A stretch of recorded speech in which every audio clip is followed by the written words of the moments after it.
안녕하세요. 꽃님이 식당 이야기입니다. 오늘의 영상은 초보 예비 창업주님께서 식당을 오픈하시기 전 알아두시면 큰 도움이 될 이야기를 몇 가지 들려드릴까 합니다. 제 얘기가 100%다 맞다고 우기지만 않겠습니다만 20여 년 동안 식당을 운영해 오면서 성공하신 사장님들을 많이 만나뵐 기회가 있었는데요. 그분들의 생각들이 제 생각과 일치하는 것을 많이 느꼈습니다. 그래서 좀 더 자신감을 갖고서 이 말씀을 드릴 수 있겠습니다. 초보 예비 창업주님께서의 연령대가 중년 이상이 되시는 분이라면 좀 더 귀담아 들어주셨으면 합니다. 먼저 식당 창업 결정하기 전에는 자신이 어떤 사람인지를 잘 살펴보셔야 될 것 같아요. 건강이 정말 최우선입니다. 식당은 활동량이 많고 매우 힘듭니다. 멘탈이 강해야 합니다. 여러 가지 일들과 신경 써야 할 것들이 많기 때문이죠. 사람을 직접 상대하는 서비스업의 특성상 더욱더 그러하지요. 적성이 맞아야 합니다. 적성이 맞으면 식당을 운영해 나가면서 맞닥뜨릴 어려운 일들을 그렇지 않은 분들보다도 해결해 나가기가 많이 수월합니다. 식당에서의 적성이란 과연 무엇일까요? 한번 살펴볼까요? 사람을 좋아하는 것입니다. 밝은 성격이면 참 좋겠지요. 긍정적이면서 친절하다면 금상첨화겠죠. 거기다가 끈기까지 갖추신 분이라면 다른 일도 잘 하시겠지만 식당에 최적화된 분입니다. 이미 말씀드린 것만으로도 벌써 머리가 지끈지끈 하신다고요? 아이고 어떡하죠? 이건 뭐 아무것도 아닌데요. 식당 사장님이 할 일은 참으로 많습니다. 만능 해결사가 되어야 돼요. 시장 보기와 음식하기, 서빙과 설거지에 손님 마음 사로잡기, 직원들 다독거리기, 세금 관리에다 장부 정리까지. 아이쿠 말하는 제가 다 씁니다 찾는데요. 뭐라고요? 이렇게 힘든 일을 왜 하느냐고요? 그러면 그만 때려쳐 아프겠어. 일을 하고 안 하고는 본인이 자유니까요. 위험 부담은 있지만 사실상은 식당은 안정된 삶을 누릴 만큼의 수입이 나오며 서민이 중산층 이상으로 계층 이동을 가능케 하는 그렇게 많지 않은 기회의 장이기도 합니다. 그러기에 대부분의 식당이 망하는데도 하려는 사람 또한 많은 것이 현실입니다. 물론 다른 대안이 없어서이기도 하겠지만요. 식당 쉬운 일이 아닌 건 맞습니다. 그렇지만 준비만 철저히 하신다면 성공할 수 있습니다. 성공해서 운명을 바꾸신 분들도 많습니다. 제 주변에도 굉장히 많이 있어요. 이것은 사실입니다. 그럼 용기를 내어서 한번 도전해 보시겠다고요? 반드시 이행만 하신다면 망할 확률이 2% 이내로 줄일 수 있는 확실한 방법을 알려드릴게요. 그것은 식당의 경험을 쌓는 것입니다. 경험이라 식당을 차리시면 자연히 사익이 된다고요? 아이고 절대로 아닙니다. 아니에요. 한번 해보세요. 그렇게 되는가? 경험 없이 달려드시면 거의 망한다고 보시면 정확한 표현입니다. 식당도 아직 안 차렸는데 어찌 경험을 하느냐고요? 좋은 방법이 있어요. 식당에 취직하시는 거예요. 경험도 쌓고 돈도 벌고 얼마나 좋습니까? 남의 집 종업원 생활 어떻게 하며 급한데 그럴 시간이 없다고요? 아이고 그럼 하지 마이소 포기해버리시소. 망할 걸 불보듯이 뻔히 보이는데 절대로 시작해서는 안 되지요. 물론 쉬운 일이 아니라는 거 저도 잘 알고 있습니다. 제가 그렇게 해봤으니까 그게 쉽다고 생각하지는 않습니다. 90년대 후반이었던가요? 사업 실패로 거리에 나앉게 되었었는데요. 당장 돈을 벌만한 곳이 식당밖에 없더라고요. 뼈 해장국집에 취직을 했었는데 하루는 거의 저희 고향 친구들이 우르르 하고 몰려오는 것이 아니겠어요? 깜짝 놀라서 주방으로 숨어버렸어요. 얼굴이 달아오르고 가슴이 쿵닥쿵닥쿵닥 뛰더라고요. 다행히 사장님이 눈치를 채고 홀 일을 봐주셔서 위기를 넘겼지만요. 그때 식당에 다니면서 경험을 쌓지 않았다면 꽃님이의 오늘은 단연코 없었다고 확실히 말씀드릴 수가 있어요.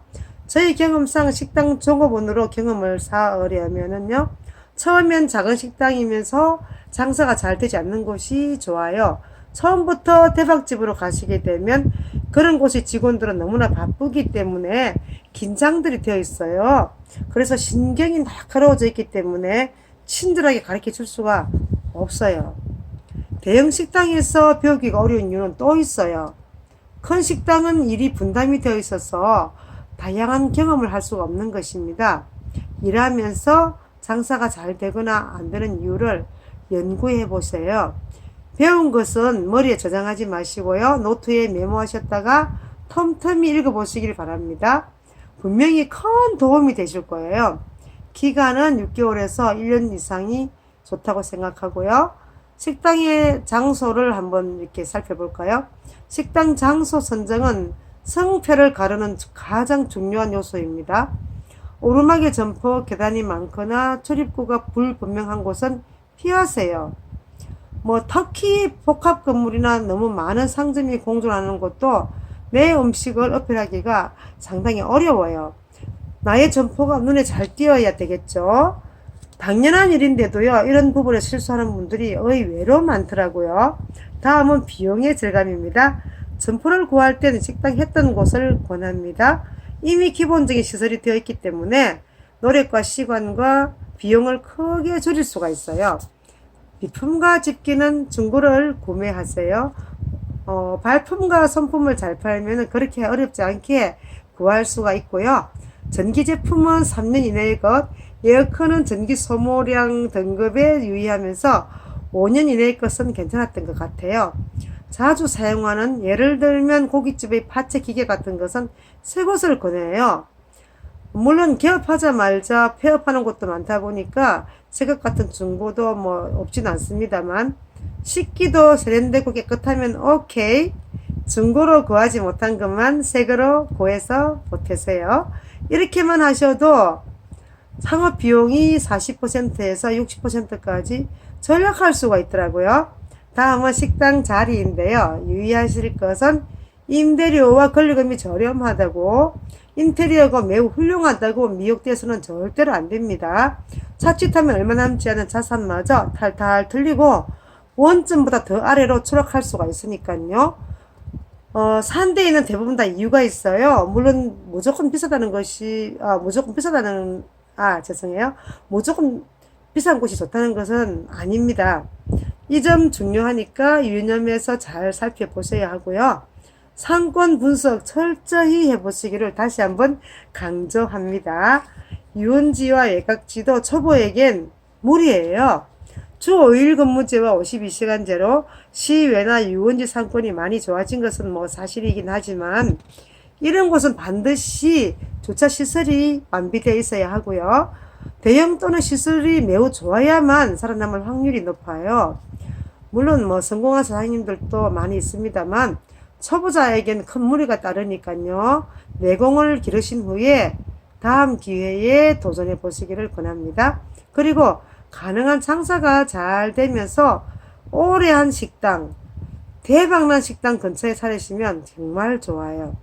반사의 이익을 크게 얻을 수가 있으니까요. 식당 참 많이도 망하지만 거기엔 충분한 이유가 있어요.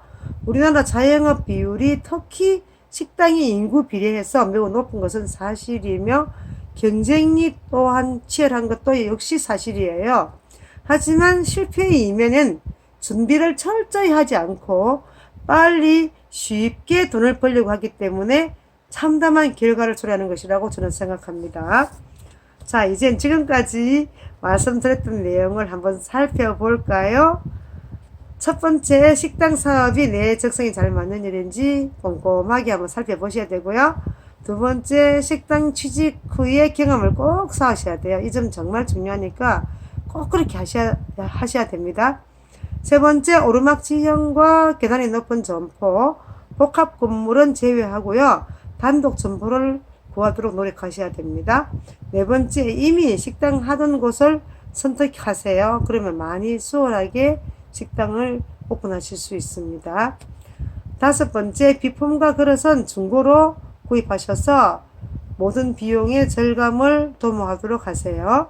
식당 창업 후 한동안은 생활 유지하는 것만으로 목표를 세우시고요. 이번 창업이 내 인생에서 마지막 장이며 내 자녀에게 물려줄 수 있는 성공한 식당으로 일궈내시기를 저는 간절하게 기원하겠습니다. 꽃님이는 오늘 말씀드린 것처럼 했습니다. IMF도 넘겼고요. 금융위기와 아파트 건축으로 통째로 동네가 없어지는 일도 견뎌냈습니다. 그리고 큰 부자는 아니지만요. 크게 걱정하지 않고 즐겁게 식당을 잘 운영하고 있습니다. 식당은 저희 부부가 노력한 것보다 훨씬 더 많은 것을 저희 부부에게 내어주었습니다. 정말 감사할 따름이지요. 저는 60을 넘겼지만 다음 가게를 또 구상하고 있습니다. 저 영상이 좀 앞뒤 투서가 없고요. 또 제가 기억력이 좀 부족하다 보니까 메모에 좀 어전합니다. 그래서 보시는 분이 지루하시면서 또 이렇게 뭐라고 할까요? 좀 눈에 거슬린다고 할까요? 그런 점이 있었겠지만 저의 그 부족한 부분을 시청자께서 넓은 마음으로 이해해 주시고요. 저의 그 다음 얘기에서 또 만나 뵙기를 바라겠습니다. 끝까지 시청해 주셔서 너무 감사하고요. 항상 건강한 여름 보내시기를 기원합니다. 안녕.